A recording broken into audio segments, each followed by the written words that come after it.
yelling at each other, cussing each other out. Not even taking time to hear each other out, cussing over each other, talking over each other. I think it's ridiculous. I can't even understand how they can communicate. But they're having a conversation, talking to each other, over each other. It's amazing. I've never seen anything like it. But you're not applying the wisdom of the scriptures. And it's funny because even you look at the so-called white man, Esau in the Bible, when they do their debates, they do the same thing. Answering questions that they weren't asked, talking over each other. It's just with our people, we do it and then do it to the max. But now that's against the wisdom of the scriptures. That's why James says this. Call it, you haven't read it. James chapter 1 verse 19. See, communication is key. If I don't talk and if I talk and you don't listen, nothing's happening. If you talk and I don't listen, nothing's happening. But now if I talk and you listen, you talk and I listen, we have a dialogue then. It's simple, right? But even adults can't seem to master this. Grown-ups can't seem to master this. That's right. That's why James has to tell us this. Run the top again, brother. James chapter 1 verse 19. Wherefore, my beloved brethren, let every man be swift to hear. Swift to hear, meaning be swift to hear what's being said. Listen before you say, oh, y'all got a devil. Oh, y'all teaching lies. Oh, y'all are hate mongers.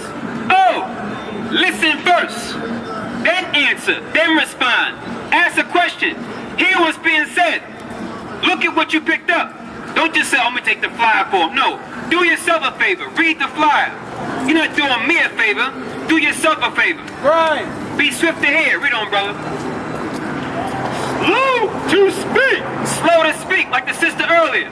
So quick to pop off of her mouth. But then when he didn't want to hear a damn thing the brother was trying to bring out when it came to the seed being with the man. He explained it to her, but she got offended. Because why? She did err, not knowing the scriptures, not the power of God. Hey. For the summertime.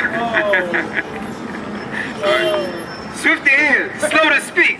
Finish it up, bro. He gave us pretty big this time. Slow to wrath. Slow to wrath. You hear that? Swift to hear, slow to speak, slow to wrath. But now, Joe Biden and what's the guy? Jack Ryan, Paul Ryan, I forget this guy's name. They can't even get this right. Paul Ryan. Paul Ryan doing this vice presidential debate. They can't even do this. Read it from the top again. James 1:19. Wherefore, my beloved brethren, let every man be swift to hear, slow to speak, slow to wrath. So you got to hear out what a man is saying. But then be slow to speak, but also slow to wrath. Because why? You got to keep your composure.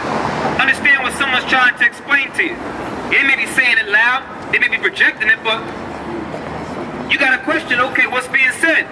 Maybe there's a reason why we're putting it on blast like this. Maybe there's a reason why we're letting our voice be heard. I'm going to let you know why we're letting our voice be heard. Let's read it. Proverbs 1:22. Here's the reason why we come out here, right? As my brother said before, a public service announcement, right? Our message directed mainly to God's chosen. The so-called blacks and Hispanics, the real Jews. My people think that it ain't about nothing. It's all about just having fun, partying, right? Getting a record deal, record contract, or a ball contract. They think it's all about catching a football. When what? You go into your history, you did a lot more than just play sports. You did a lot more than just sing and dance.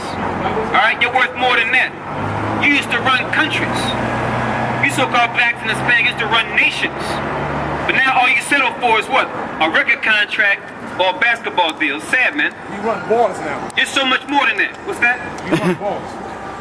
Basketball, that's what we run. And what the hell is that? Running basketballs. But that's what our kids look up to. They say, oh, that's what I want to be. I want to be Dwayne Wade. I want to be LeBron James. Right? Or down in South America, I want to be Rolando. Right? You look up to athletes, and that's as far as the bar goes for you. When you can do so much more. You've done so much more. Or like the Bible tells us, our people are destroyed for lack of knowledge. My people, so-called blacks and Hispanics, real Jews, are destroyed for lack of knowledge. This goes for you too, sister, listed on the inside of that CVS. Our people are destroyed for lack of knowledge. But now we got to put this wisdom out there for all ears to hear. Right? No matter how many of us out here, no matter how many want to hear or forbear, like the Most High told the prophet Ezekiel, our forefather. So call it and read it in Proverbs. Proverbs chapter 1, verse 22. How long, ye simple ones? Start from verse 20. Verse 20. Wisdom crieth without. The Bible says wisdom crieth without. We represent wisdom, the most beautiful woman that you could ever imagine. Her name is Wisdom. She created the heavens and earth, the universe, by the Heavenly Father's command. She's in all things and in everything that you can see and can't see. She has power over the seen and unseen. Wisdom cried without. Read on, brother. She uttered her voice in the street. She uttered her voice in the streets. We represent wisdom, but not the wisdom of this world, which is what? According to the devil, Satan. But righteous wisdom, according to the Bible. You deal with history, brother? That's all this is talking about, man. History, where we come from. It's not about religion. We got the Bible open, you might have said, oh, these guys are religious. When the Bible's a history book. I can teach you through the Bible, history, archaeology, and etymology. Right. With the history of things, the history of objects and artifacts, along with the origins and names. Just with that alone, I could explain so much. Because that's what the Bible deals in. How you doing, sir, with the Marmot sweater? All right, I'm pretty good. Pretty good only because the Most High is good. If I would ask you what your nationality was, what would you tell me?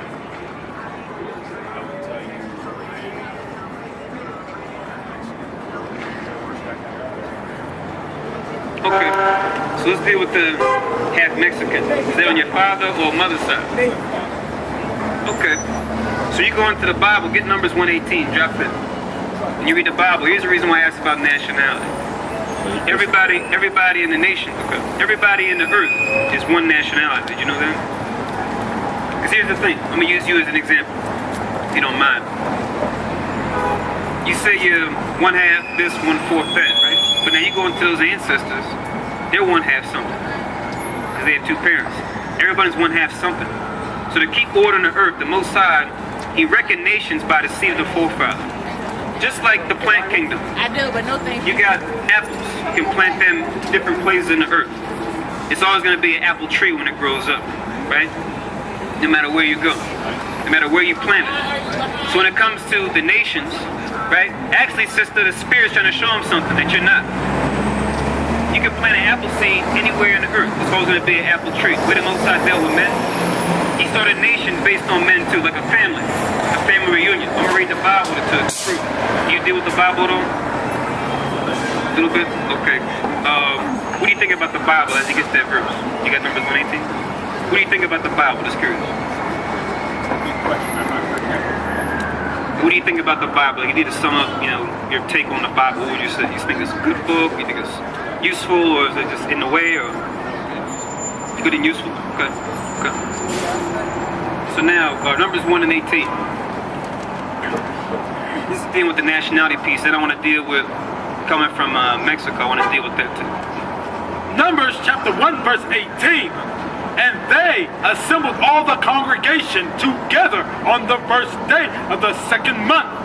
And they declared their pedigrees after their families by the house of their fathers. So it says they declared their pedigrees, right, by the house of their fathers. So that's how you're able to determine, okay, what their nationality was, based on the seed of the forefather. So now get Genesis 49 and get the section on Issachar. You said you're Mexican, right? So now, as far as you being from Mexico, would you say you're descendant of the native Indians in Mexico, or descendants of the conquistadors that came in? You don't know? Okay. So now you go and try to find out more about that, because if you're a descendant of the conquistadors, sadly, you would be the nation of Esau. That's what you see right there on the left in that poster.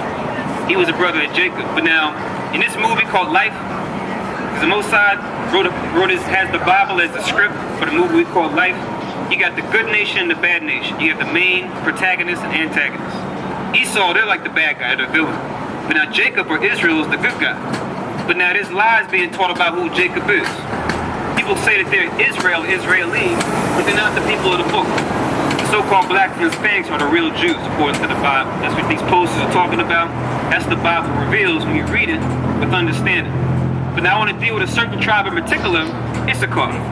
Because that's the name of what we call the Mexicans today. Before that, like the brother was telling me, they were called the Aztecs.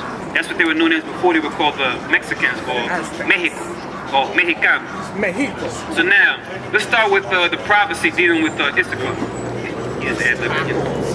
So now, Coach Jeffrey.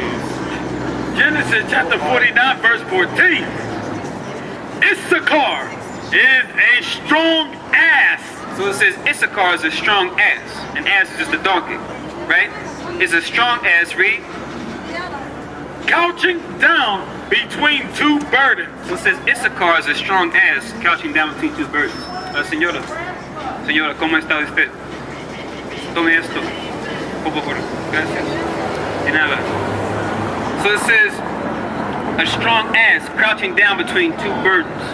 So when it talks about Issachar saying a strong ass, what that's going into is like a donkey out strong. You see it's a very popular animal down there that they ride. But it symbolizes the people because they're strong people. So anywhere you see so-called Mexicans, they're always working real hard. We didn't get there yet, we're about to get there.